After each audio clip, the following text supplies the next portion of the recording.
kita intip aplikasi BDM6 ya. Ini posisi saya ngecas di posisi 91%. Ini ada tanda, jadi sedang ada pengecasan dengan listrik rumah yang daya rumah itu 3500 watt, tapi dia untuk portable charging hanya menggunakan 1,6 kW. Jadi untuk listrik 2200 watt itu masih ada sisa 600 watt untuk pemakaian rumah. Nah, 91% artinya jaraknya 484 km, karena M6 ini range-nya secara klaim dia 530 km untuk 100%. Nah, di sini ada beberapa tombol ya. Tombol di sini, ini yang sebelah kiri itu kunci untuk membuka kunci, jadi dia bisa membuka kunci dari jarak jauh dimanapun kita berada, karena di M6 ini dia sudah dilengkapi dengan SIM card 4G. Dengan sinyal 4G hampir semua sinyal dia dapat. Jadi dia sudah tertanam untuk SIM card, entah mungkin dia bekerja sama dengan provider apapun, sehingga dimanapun dia dapat sinyal 4G. Nah, ini bisa membuka pintu mobil dari jarak jauh selama handphone kita terkoneksi internet dan mobil kita terkoneksi dengan internet juga. Nah, dan SIM card ini tidak perlu mengisi pulsa karena dia sudah ada bawaannya. Setiap unit BYD M6 ini dia disertai dengan SIM card yang terhubung dan bisa mengirimkan data tanpa kita harus mengisi data. Itulah mengapa di M6 ini dia bisa ada navigasi yang tidak perlu menggunakan Google Maps karena sudah ada data transfernya di SIM cardnya. Dan tombol yang kedua ini adalah tombol yang untuk mengunci dari jarak jauh, misalnya kita lupa mengunci. Nah, untuk yang lampu ini adalah untuk misalnya kita ada di parkiran segala macam, untuk pengen tahu menghidupkan lampu. Dan ini untuk membuat suara, misalnya di parkiran lupa posisi parkir di mana, kita bisa membunyikan mobilnya. Dan kemudian ini untuk menutup jendela, dan ini untuk stop mesin atau mematikan mesin. Nah, di sini juga kita bisa mengatur on off AC, setting suhu dari jarak jauh. Misalnya kita pengen pakai mobil di parkiran, tapi pengen mobilnya dingin, adem sebelum kita masuk, maka kita bisa hidupkan. Jadi kita bisa atur fan-nya juga. Di sini ada digital key, cuma di Indonesia saya coba di handphone saya di Z Fold 3 itu tidak bisa dikenali. Jadi kelihatannya ada polisi terkait dengan NFC-nya. Jadi handphone saya itu tidak bisa mengklon NFC bawaannya. Tapi secara teori harusnya mobil ini bisa mengklon NFC-nya menggunakan handphone. Jadi buka mobil tuh bisa tidak harus pakai remote, tapi bisa tap handphone kita di sisi spion kanan pengemudi.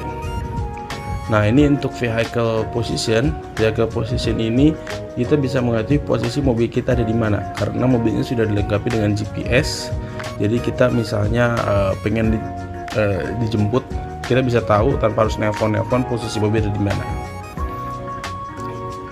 Kemudian ini ya, kalau kita lihat nih posisi mobil, nah ini bisa kita tahu, oh ternyata mobil ada diparkir di rumah, seperti itu. Dan kita juga bisa melihat jarak atau posisi kita ini secara live. Nanti kalau kita klik refresh, nanti dia akan bergerak posisi mobilnya. Lalu ini vehicle status, kita bisa lihat apa saja informasinya.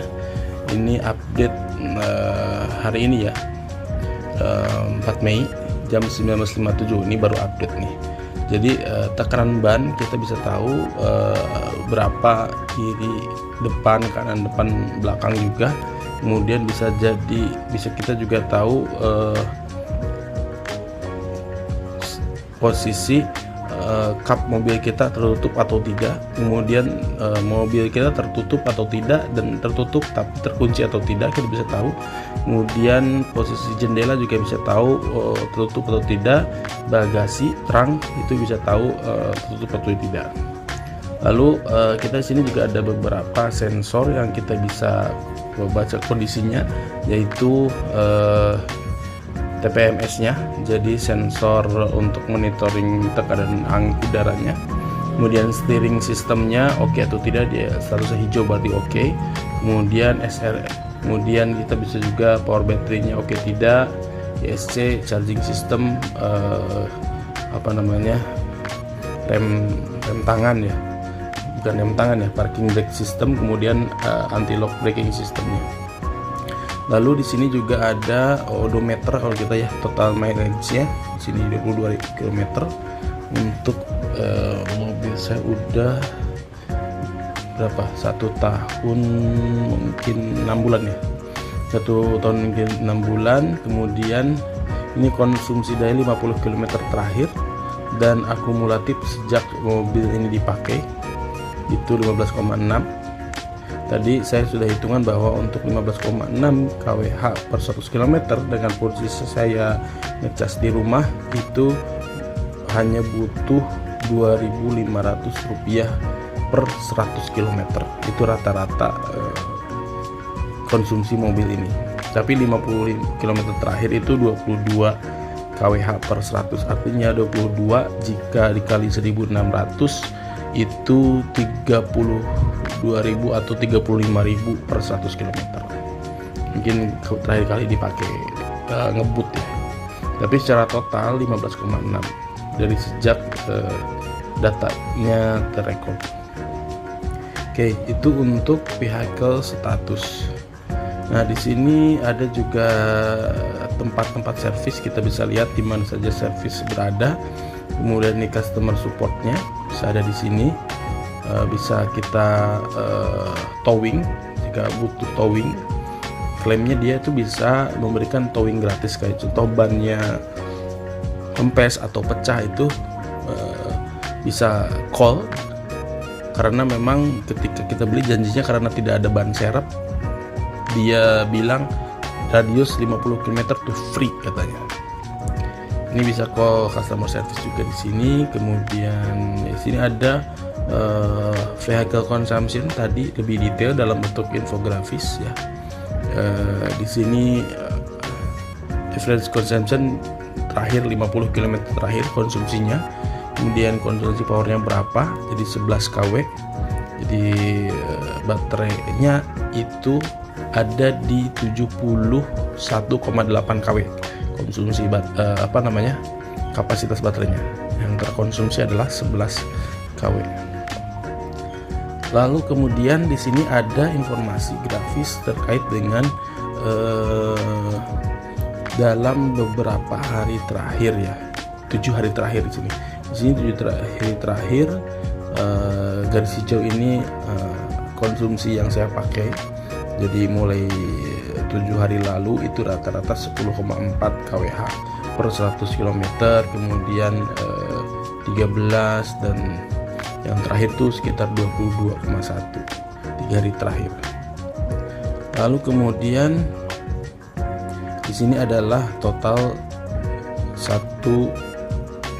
selama mobil ini dipakai. Oke, mungkin itu terkait dengan aplikasi BYD M6. Jangan lupa subscribe, share, and like.